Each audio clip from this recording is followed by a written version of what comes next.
देखिए, हम अभी डिस्कस कर रहे हैं एचसीवी बुक का एक्सरसाइज का एक क्वेश्चन है और हमारे असाइनमेंट में CPP 4 exercise question number 12 component of a vector पे एक तरह से सवाल है।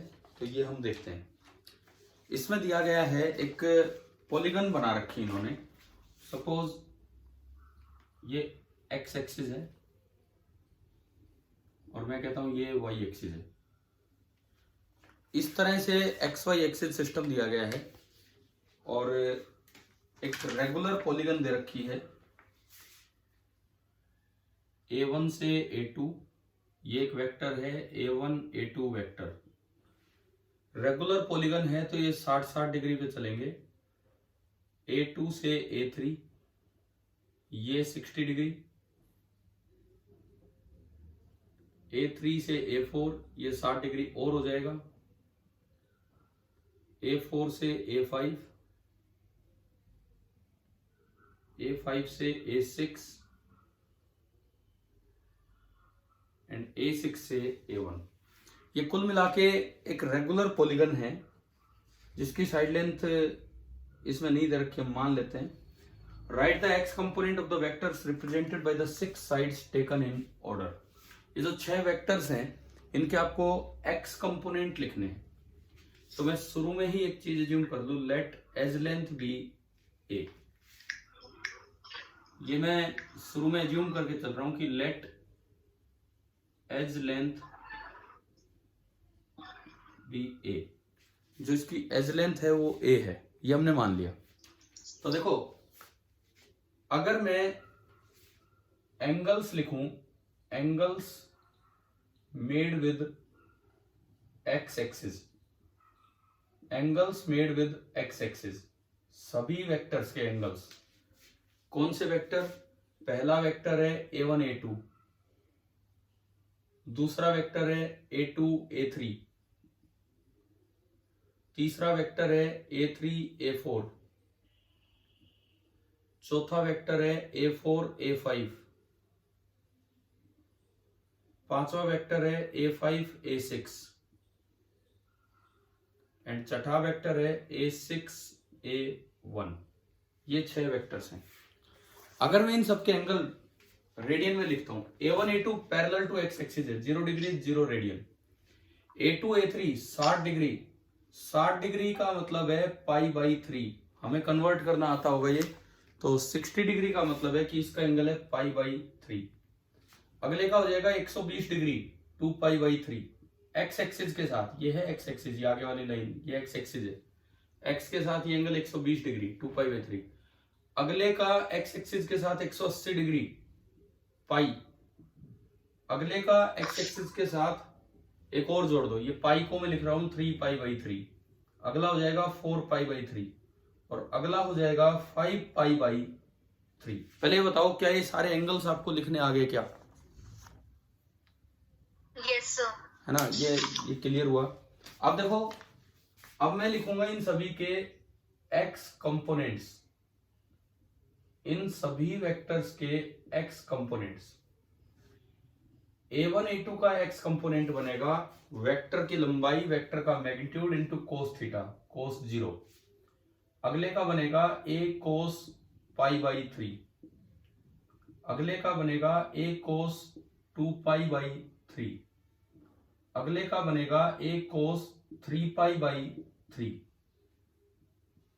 A cos 4π/3 and last one is A cos 5π/3।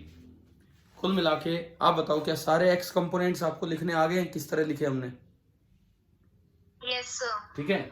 अगर डायरेक्शन की भी बात की जाए तो सभी के साथ लग जाएगा आई कैप, सभी के साथ आई कैप लग जाएगा। ये इनके एक्स कंपोनेंट्स हो गए। पहला पार्ट हुआ। दूसरा part, use the fact that the resultant of these 6 vectors is 0 to prove that this sum is 0। देखो, सबसे पहली बात यूं बताओ, इन 6 वेक्टर्स का रिजल्टेंट 0 क्यों है? क्या कारण है कि इन 6 वेक्टर्स का रिजल्टेंट 0 है? भाई, इन 6 वेक्टर्स ने मिलके एक क्लोज पॉलीगन बना दिया। Yes, sir. इन 6 वेक्टर्स ने मिलके एक क्लोज पॉलीगन बना दिया, इसलिए इन सभी का जो रिजल्टेंट होगा वो कितना होगा? 0। 0. इन 6 वेक्टर्स ने मिलके एक क्लोज पॉलीगन बना दिया, तो इसलिए इन सभी का जो रिजल्टेंट होगा this will be 0 vector. Okay, अगर रिजल्टेंट 0 है तो रिजल्टेंट का x कंपोनेंट भी 0 होगा, y कंपोनेंट भी 0 होगा और z भी 0 होगा, तभी रिजल्टेंट 0 हो सकता है। अच्छा, रिजल्टेंट का x कंपोनेंट का मतलब है सभी वेक्टर्स के a1 a2 टाइप वेक्टर्स के सभी के x कंपोनेंट्स का क्या कर दो आप? सम, यानी कि इन सब का सम जो होगा वो 0 होगा। समझ आ गई ये बात?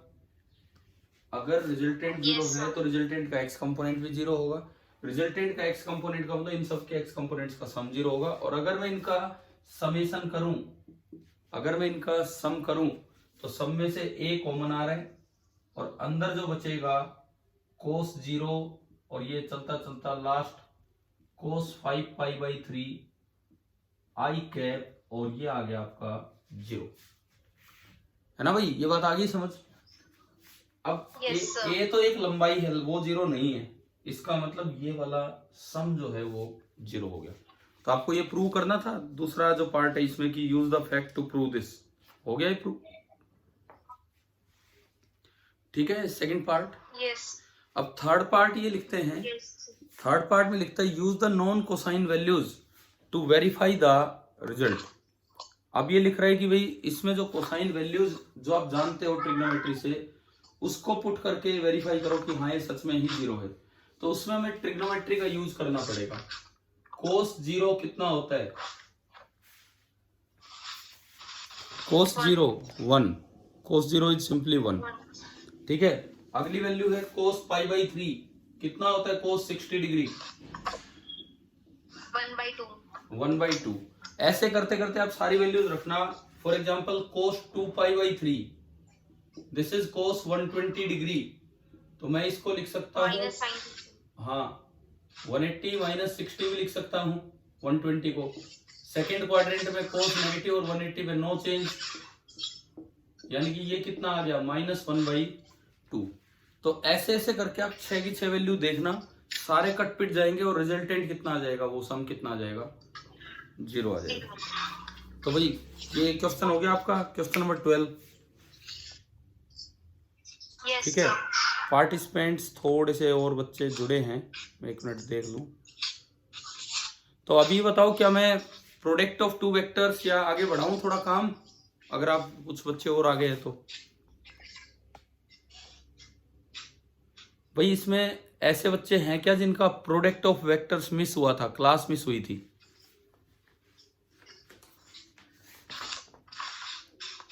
बोलिए प्लीज, जवाब तो दीजिए, तभी तो आगे होगा काम। क्या ऐसे स्टूडेंट्स हैं जिनका प्रोडक्ट ऑफ वेक्टर मिस हुआ था? अगर नहीं तो आप डाउट ही पूछ लीजिए, नहीं तो मैं फिर प्रोडक्ट ऑफ वेक्टर पढ़ा रहा हूं। No response. हाँ जी, अगला कोई डाउट इसमें? No, sir. ठीक है, तो मैं फिर प्रोडक्ट ऑफ वेक्टर्स पढ़ा देता हूँ थोड़ा ना। कल अपना टेस्ट होगा तो उसकी तैयारी इसी करके आना ढंग से। Yes.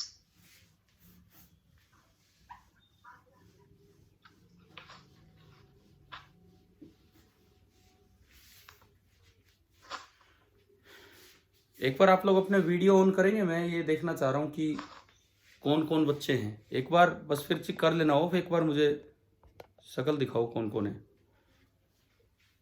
एक बार वीडियो ऑन कीजिए please. Mayank, Mayank product of vector पढ़ना है क्या? हाँ जी मयंक बोलिए, पढ़ना है ना product of vectors? Yes, sir. ठीक है, अभी पढ़ाता हूँ। मन्नत, ये कौन है भाई? रियलमी 6i, नाम नहीं लिख रखा है आपने, एक बार शक्ल दिखाइए। उसके बाद है नीरू। एक बार भाई आप लोग ऑन कीजिए अपने वीडियो, उसके बाद ऑफ कर लेना। मैं एक बार देखना चाह रहा हूँ कौन कौन बच्चे हैं। चलो आप कर नहीं रहे हैं, या तो आपको पता नहीं है, आप जानबूझ के नहीं करना चाह रहे। ओनली मयंक मयंक का और मेरा वीडियो ऑन है इस तरह से। ठीक है, मन्नत मीनल, नीरू, प्रिंसेस, साक्षी, एक बार वीडियो ऑन कर लीजिए, फिर मैं पढ़ा ही रहूँ आगे। नीरू, हाँ जी ठीक है। तनिष्का, ठीक है। मीनल, ठीक है, चलो ठीक है, ओके, आप कर सकते हैं अपना वीडियो ऑफ। मैं अभी पढ़ा रहा हूं आपको प्रोडक्ट ऑफ टू वेक्टर्स। देखिए अब बोर्ड पे देखना, प्रोडक्ट ऑफ टू वेक्टर्स। देखो दो वेक्टर्स के प्रोडक्ट करने के दो तरीके हैं। एक को बोलते हैं डॉट प्रोडक्ट, उसमें सिंबल डॉट यूज किया जाता है, और जो रिजल्ट आता है वो एक स्केलर क्वांटिटी आता है। दो वेक्टर्स का डॉट प्रोडक्ट आपको एक स्केलर देगा। एक होता है क्रॉस प्रोडक्ट, उसमें सिंबल क्रॉस यूज किया जाता है, और जो रिजल्ट आता है उसको बोलते हैं वेक्टर क्वांटिटी। इसीलिए डॉट प्रोडक्ट को scalar product of two vectors भी बोल दिया जाता है, क्रॉस प्रोडक्ट को vector product of two vectors भी बोल दिया जाता है। अगली चीज कि इनको निकालने का तरीका क्या है, तो देखिए सपोज ये कोई वेक्टर ए है और मैं कहूं कि ये कोई वेक्टर है बी और उनके बीच का एंगल है थीटा। ऐसा ही कुछ इधर मैंने बनाया, एक वेक्टर ए, एक वेक्टर बी और उनके बीच का एंगल है थीटा। अगर आप ए डॉट बी की बात करें तो इसका सिंपल सा फॉर्मूला होता है, ए डॉट बी का मतलब होता है magnitude of A, magnitude of B into cos of angle between A and B, mod A mod B into cos theta. ये होता है ए डॉट बी। देखो डिटेल में तो जरूरत से लेट आए वो नोट्स से भी पढ़ लेगा, अभी मैं एक आइडिया दे रहा हूँ एक लिमिटेड टाइम में जितना हो पाएगा या। और मैं शायद आपके नोट्स की फोटोकॉपी हो चुके हैं, वो कॉपी भी रिटर्न हो गई थी। अच्छा, ए क्रॉस बी ये एक वेक्टर है, तो पहली बात इसकी जो डायरेक्शन होगी ए क्रॉस बी की, उस पर मैं आऊंगा। पहली बात इसका जो मैग्नीट्यूड होगा वो होगा mod of A mod of B into sine theta. यहां आता है कोस थीटा और यहां आता है साइन थीटा। दोनों की अपनी अपनी इंपॉर्टेंस है फिजिक्स में। कुछ क्वांटिटी जैसे डिफाइन की गई है कि दो वेक्टर्स के डॉट से आती है, जैसे वर्क डन। कुछ क्वांटिटी जैसे डिफाइन हुई है फिजिक्स में, जो आगे आएगी +1 फिजिक्स में, जो दो वेक्टर्स के क्रॉस से आती है, जैसे टॉर्क नाम की एक चीज आनी है, रोटेशन में टॉर्क नाम की, वो क्रॉस से आती। तो ये इस तरह से दो फॉर्मूले हैं। अब बात करें कि ये वेक्टर है तो इसकी डायरेक्शन भी कुछ होगी।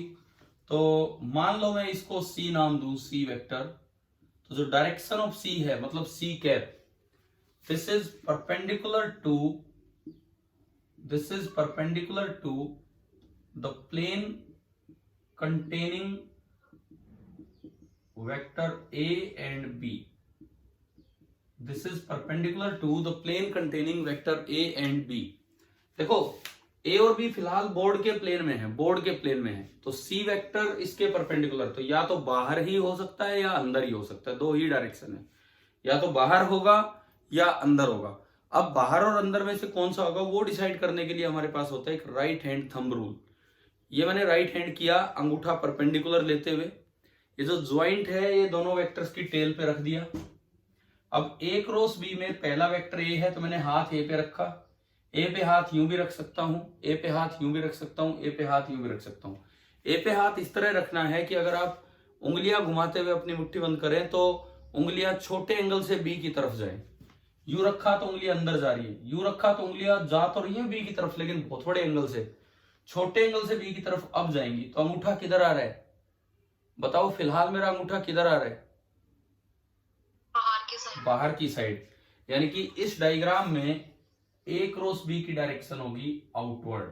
आउटवर्ड का सिंबल होता है डॉट। अच्छा, अगर बी क्रॉस ए पूछा होता, इसी में अगर बी क्रॉस ए पूछा होता तो राइट हैंड यूं किया, अंगूठा परपेंडिकुलर है, बी पे हाथ रख के ए की तरफ घुमाया तो अंगूठा किधर होगा? इनवर्ड। सबसे इंपॉर्टेंट रूल है फिजिक्स के वेक्टर्स का, फिजिक्स में वेक्टर्स का। लगभग हर चैप्टर में, पूरी फिजिक्स में लगभग हर चैप्टर में आपको राइट हैंड थंब रूल लगाना पड़ जाएगा। तो ये क्रॉस प्रोडक्ट की डायरेक्शन होगी, ये क्रॉस प्रोडक्ट का मैग्नीट्यूड हो गया, और ये डॉट प्रोडक्ट। अच्छा, इनके फिजिकल मीनिंग क्या है? डॉट प्रोडक्ट आपको क्या देता है? डॉट प्रोडक्ट आपको देता है किसी एक वेक्टर का पूरा मैग्नीट्यूड, जैसे मान लो ए का तो पूरा मैग्नीट्यूड ले लिया और दूसरे का कंपोनेंट का magnitude along the direction of first. यहीं से मैं आपको दिखाऊं, ए का तो मैंने पूरा मैग्नीट्यूड ले लिया और बी का एक कंपोनेंट डाला, इस पे परपेंडिकुलर डाल दिया, बी का मैंने एक कंपोनेंट डाला, तो ये जो वेक्टर बनेगा ये कंपोनेंट वेक्टर, इसका मैग्नीट्यूड लेना है। Let this angle be theta, तो हमने कंपोनेंट में पढ़ा है कि ये वेक्टर होगा बी कोस थीटा, तो यानी कि A into B cos theta. Dot product का मतलब है मैग्नीट्यूड ऑफ वन वेक्टर, एक वेक्टर का complete magnitude, into magnitude of component of other vector along the direction of first vector. अच्छा, क्रॉस प्रोडक्ट का क्या मतलब होता है? ए और बी से मिलकर बनने वाली जो पैरेललोग्राम हो, जैसे ये बन गई एक पैरेललोग्राम, ए और बी से मिलकर बनने वाली जो पैरेललोग्राम हो, इस पैरेललोग्राम का एरिया जो होगा ना, वो आपको ये देता है। क्रॉस प्रोडक्ट आपको क्या देता है? Area of the parallelogram formed by vectors A and B as the adjacent sides. आप देखोगे पैरेललोग्राम का एरिया होता है बेस इंटू हाइट, बेस तो ए ले लिया और हाइट इसमें बनेगी बी साइन थीटा, तो ये आपका ये हो गया। पहले मुझे बताओ, क्या दोनों का फिजिकल मीनिंग क्लियर है कि नहीं? Yes sir, yes sir. अच्छा ठीक है। दूसरी बात, मैं आपसे पूछता हूं, आप नए हो इस क्लास में सबसे, कि दो वेक्टर्स अगर परपेंडिकुलर हों तो उनका डॉट प्रोडक्ट जीरो आएगा या क्रॉस प्रोडक्ट? जीरो। जीरो क्या आएगा, मैं यही पूछ रहा हूं। अगर दो वेक्टर परपेंडिकुलर हो तो उनका डॉट प्रोडक्ट जीरो आएगा या cross product? Sir dot product. Dot product, क्योंकि cos 90 जीरो होता है। दो वेक्टर अगर पैरेलल हो, तो उनका डॉट प्रोडक्ट जीरो आएगा या cross product? Cross product. Cross product, यानी कि अगर परपेंडिकुलर वेक्टर देखने हो तो डॉट जीरो और पैरेलल वेक्टर देखने हो तो क्रॉस जीरो। अब अगली चीज, अगर आई कैप, जे कैप, के कैप में वेक्टर दे रखे हो तो डॉट कैसे किया जाता है? शायद हमने क्लास में यूज किया हो। फॉर एग्जाम्पल, ऐसे कोई वेक्टर दे दिया, A vector is 2i cap minus J cap plus K cap, then मैंने बी वेक्टर लिया 3i cap plus J cap minus 2k cap. Suppose ये आ गया। अब मुझसे पूछा है कि ए डॉट बी बताओ, ए डॉट बी, तो तरीका क्या होता है? आई को आई से मल्टीप्लाई, आई गायब, नंबर को नंबर से, कंपोनेंट को कंपोनेंट से, 2 इंटू 3 6। अच्छा, रिजल्टेंट स्केलर आना है, इसलिए रिजल्टेंट में कोई आई कैप, जे कैप, के कैप नहीं आएगा। 2 into 3 6, minus 1 into 1 minus 1, plus 1 into minus 2 minus 2, 6 minus 3 कितना होगा? ये 3, 6 माइनस 3 इज 3, तो ये आ गया A dot B and it is coming out to be 3। ठीक है, एक नंबर आया सिंपली।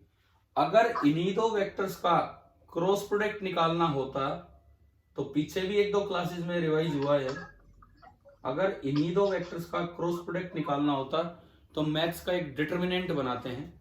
डिटर्मिनेंट में फर्स्ट रो में लिखते हैं आई कैप, जे कैप, के कैप, सेकेंड रो में ए के 3 कंपोनेंट 2 माइनस 1 1, थर्ड रो में बी के 3 कंपोनेंट 3 1 माइनस 2। पहले तो हमने इसको इस तरह से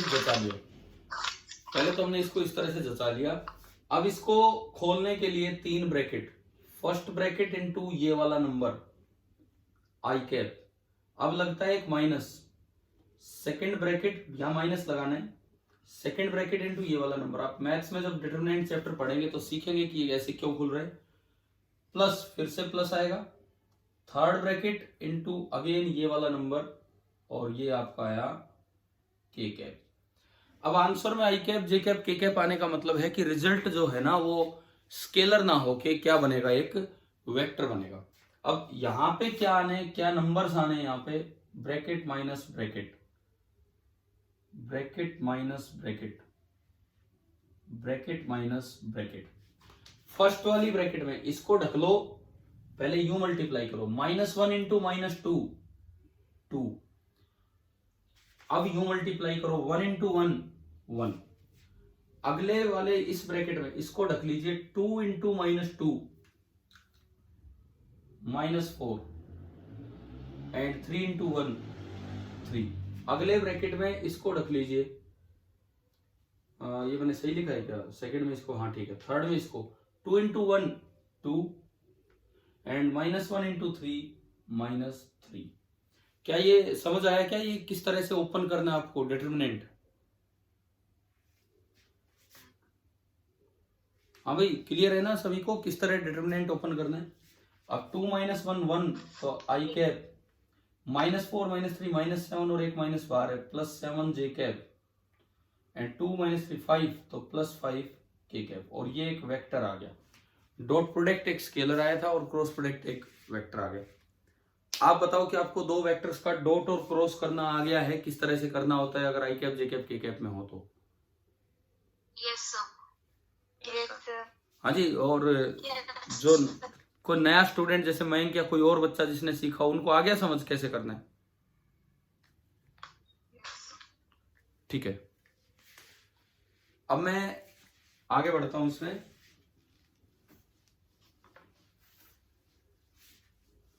देखो, जिस किसी ने भी नोट्स कंप्लीट नहीं किए हैं, आज कंप्लीट करे वेक्टर के notes.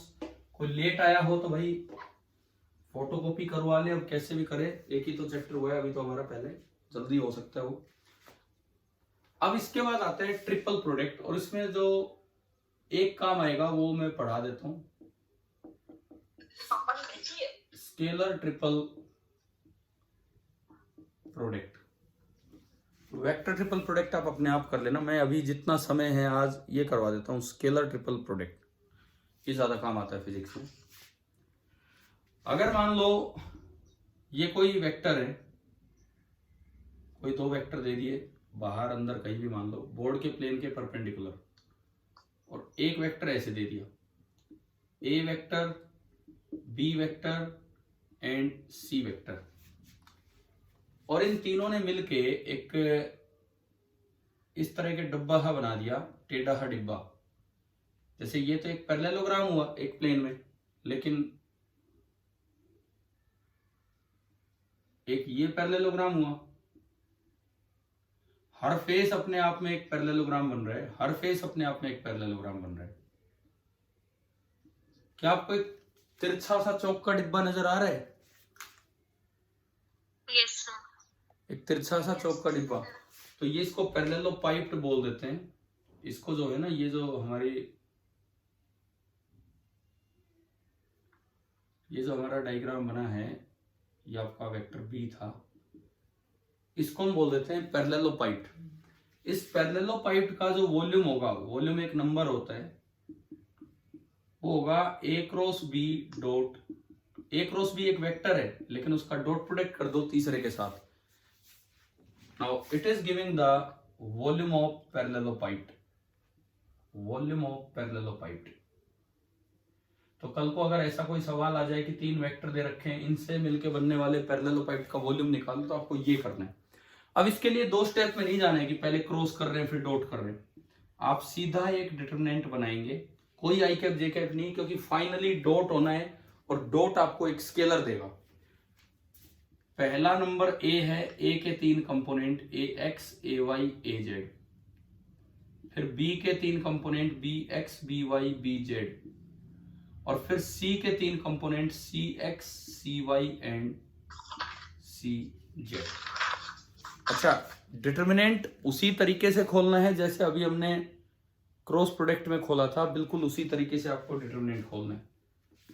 First bracket into I cap की जगह ये पहला नंबर है ए एक्स, फिर माइनस, फिर second bracket into second number A Y, फिर प्लस, और third bracket into third number that is A Z. फिर यहाँ पे दो दो ब्रैकेट्स बनेंगी, बीच में माइनस आएगा, दो दो ब्रैकेट्स बनेंगी, बीच में माइनस आएगा, इस तरह से। अब देखो, मैं लिख नहीं रहा, उसमें आपको बता देता हूं। पहली ब्रैकेट में इसको ढक लो, दिस इंटू दिस, ये आएगा पहली ब्रैकेट में B Y into C Z. दूसरी ब्रैकेट में this into this, B Z into C Y. फिर यहां पे इसको ढका हमने B X into C Z, minus अगले में B Z into C X. फिर अगली ब्रैकेट इसको ढका B X into C Y minus अगली bracket B Y into C X. तो ऐसे एक डिटर्मिनेंट खुलता है। मैथ्स का एक बड़ा इंपॉर्टेंट चैप्टर होता है, बायो वालों को नहीं आना तो वो यहाँ से सीख ही सकते हैं कि किस तरह से हुआ है। अभी आप बताओ, क्या ये स्केलर ट्रिपल प्रोडक्ट कैसे निकालना है वेक्टर्स का, समझ आया? Yes, sir. Yes, sir. इसका बेनिफिट क्या है? अगर कभी कोप्लेनर वेक्टर्स आ जाए, देखो अगर सी वेक्टर भी ए और बी के प्लेन में आ जाए, मतलब मैं इस डब्बे को दोनों हाथों से यूं दबा दूं, डब्बे को यूं दबा दूं, तो उसका वॉल्यूम कितना हो जाएगा? 0। यानी कि अगर सी वेक्टर भी इन्हीं के प्लेन में आ गया, अगर सी वेक्टर भी ए और बी के प्लेन में आ गया, तो तीनों का स्केलर ट्रिपल प्रोडक्ट जैसी चीज कितनी हो जाएगी? बिल्कुल 0 हो जाएगी। तो हमें याद रखना है, डॉट प्रोडक्ट देता है दो परपेंडिकुलर वेक्टर। अगर डॉट 0 हो गया तो दो वेक्टर परपेंडिकुलर हैं, क्रॉस 0 हो गया तो दो वेक्टर पैरेलल हैं, और अगर एसटीपी मतलब ये स्केलर ट्रिपल प्रोडक्ट 0 हो गया तो तीन जो वेक्टर्स होंगे वो कोप्लेनर होंगे। स्केलर ट्रिपल प्रोडक्ट अगर 0 हो गया तो तीन वेक्टर्स आपके कोप्लेनर हो जाएंगे। ठीक है, ठीक है। अब इसमें एक बात याद रखना, इन तीन में से अगर कोई भी दो वेक्टर सेम हो गए, तीन में से अगर कोई भी दो वेक्टर सेम हो गए तो एसटीपी 0 आता है। अगर तीन में से कोई दो वेक्टर सेम हो गए तो दो तो सेम हो गए, बिल्कुल सेम, और एक तीसरा और कहीं भी आप लगा लो तो ये कोप्लेनर ही बन जाएंगे पूरा। ये तो एक प्लेन में ही हो गया पूरा। अगर तीन में से कोई भी दो वेक्टर सेम हो गए तो इसका ये मतलब है कि स्केलर ट्रिपल प्रोडक्ट की वैल्यू 0 आ जाएगी। देखते ही 0 कर देना हमें, देखते ही। जैसे A cross A dot C, A cross B dot B, A cross B dot A, कुछ भी कोई भी दो सेम हो जाए तो उसकी वैल्यू कितनी आएगी? 0 आएगी। ठीक है, 0. ठीक है। Yes. अब 5 ही मिनट बचे होंगे भाई। ऐसे देखो, अगर आप लोग तैयार रहें तो इस तरह की छोटी छोटी क्लासेस तो हो सकती हैं बीच बीच में, जब हमें टाइम मिलेगा, जब आपको जरूरत होगी, तो इस तरह से क्लास लगाई जा सकती है। जो मेरे पास जो रिसोर्स हैं वो डिजिटल बोर्ड तो अभी है नहीं, तो ये वाला बोर्ड है। मैं एक बार बस आपसे आइडिया ले रहा हूँ, क्या इस पे विजिबिलिटी ठीक है क्या? Yes, sir. अब Yes, sir. अगर लाइट फ्लक्चुएट, कई बार क्या होता है लाइट फ्लक्चुएट करती है सामने आने पे, तो साथ ही लेक्चर रिकॉर्ड हो रहा होता है एक और फोन से। मैं थोड़ी देर बाद उसको अपलोड करके आपके ग्रुप पे भी सेंड कर दूंगा। इन केस अगर आपका कुछ मिस हो जाए या आप लेक्चर टाइम पे ना कर पाओ तो आप उसको बाद में भी अटेंड कर पाओगे। ठीक है, इस तरह से होगा। Okay, sir. तो देख लिया करो, ये है ना। कभी डाउट क्लास लगानी हो तो हम इस पे करके भेज सकते हैं। आप लोग मेरे पास डाउट्स भेजते हैं, कभी तो कॉपी पेन से भी सोल्व हो जाता है, कभी ऐसा हो कि नहीं ऐसे समझ नहीं आएगा बच्चे को, तो इस तरह मैं 10 मिनट का बना के भेज सकता हूँ वीडियो। चलिए अभी देखते हैं आखिरी चीज इसमें, और ये मीटिंग कभी भी ऑफ हो सकती है, लास्ट टाइम चल रहा है इसका, vector triple product. Vector triple product इसमें कुछ इस तरह का होता है, ए क्रॉस बी एंड क्रॉस सी, या फिर ए क्रॉस बी क्रॉस सी। ये बहुत ज्यादा फिजिक्स में काम नहीं आएगा, बहुत ज्यादा ये वेक्टर ट्रिपल प्रोडक्ट फिजिक्स में काम नहीं आएगा, लेकिन ये एक डायरेक्शन देता हमें। ये क्या देता है, ये जो वेक्टर है ना, ये एक ऐसा वेक्टर बनेगा which is coplanar with A and B. A और बी के तो प्लेन में लाई करेगा ये वेक्टर जो आएगा, and orthogonal to vector C which is coplanar with A और बी किसी भी प्लेन में होंगे। मतलब अगर मैंने करवाया था शायद क्लास में, क्वेश्चन लिया था इस टाइप का कि एक ऐसा वेक्टर बताओ जो ए और बी के प्लेन में और सी के ऑर्थोगोनल हो। Yes, sir. हाँ, तो हमारे दिमाग में आना चाहिए कि हमें स्केलर ट्रिपल प्रोडक्ट निकालना है ना, वेक्टर ट्रिपल प्रोडक्ट। ये जो वेक्टर होगा, ये वाला vector, this is coplanar with B and C. Orthogonal का मतलब होता है perpendicular, and orthogonal to A. अगर कोई पूछे आपसे कि इस डायरेक्शन में एक यूनिट वेक्टर बताओ, इस डायरेक्शन में एक यूनिट वेक्टर बताओ या इस डायरेक्शन में, तो पहले इसको सोल्व कर लो। इसको सोल्व करने के बाद जो भी वेक्टर आए उसका मैग्नीट्यूड निकाल के उस मैग्नीट्यूड से उस वेक्टर को डिवाइड कर दो, वो उस डायरेक्शन का यूनिट वेक्टर आपको मिल जाया करेगा। ठीक है, अब इसको सोल्व करने के दो तरीके हैं। एक तरीका तो पहले क्रॉस किया डिटरमिनेंट बना के, फिर जो वेक्टर है उसका इससे फिर क्रॉस कर दिया डिटरमिनेंट बना के। ऐसे इसमें कर लिया, पहले बी क्रॉस सी निकाला और फिर उसका ए से ए क्रॉस वो जो भी आए वो कर ले। एक तरीका तो ये है। दूसरा तरीका क्या पढ़ा था हमने, बताओ? C dot A into B का साथ क्रॉस कर देना है। देखो, इनको आसानी से लिखा जा सकता है बाय यूजिंग डॉट प्रोडक्ट। इनको आसानी से लिखा जा सकता है by using dot product. For example, जैसे मुझे ये लिखना हो, ये वाला लिखना हो, तो बताओ आप कैसे लिखते हैं इसको? A डॉट C फर्स्ट का थर्ड से डॉट और उस नंबर को मल्टीप्लाई कर दो बी से। आगे माइनस फर्स्ट का A डॉट B सेकंड से डॉट और इनटू सी। ये थोड़ा आसानी से वैल्यू दे देगा। ठीक है, ऐसे ही ये बताओ चाहे देख के बताओ तुम। A डॉट C देखो, first bracket minus second bracket. ठीक है, यहां एक बार बी लिया था और एक बार सी लिया था। इसी तरीके से बताओ आप। हाँ जी बोलिए, कोई एक बच्चा बोले। A dot C into B cap नहीं, बी वेक्टर। C ये सेम आना है। C dot B and next is B dot C into vector A vector. ठीक है, तो ये भी हमें याद रखने हैं, ये फॉर्मूले हमें याद रखने हैं। तो कुल मिला के ये बताओ, कुछ जो ये आधे घंटे के करीब क्लास हुई, कुछ चीजें समझ आई क्या, किस तरह से यूज करनी है बातें? Yes sir. ठीक है भाई, मैं ये चाह रहा हूं कि आप रिवीजन करके आए। आज आपको छुट्टी मिली बाई चांस, तो कम से कम एक अच्छा सा टेस्ट कल दें, 100% हम स्कोर करें उसमें। ठीक है, थैंक यू।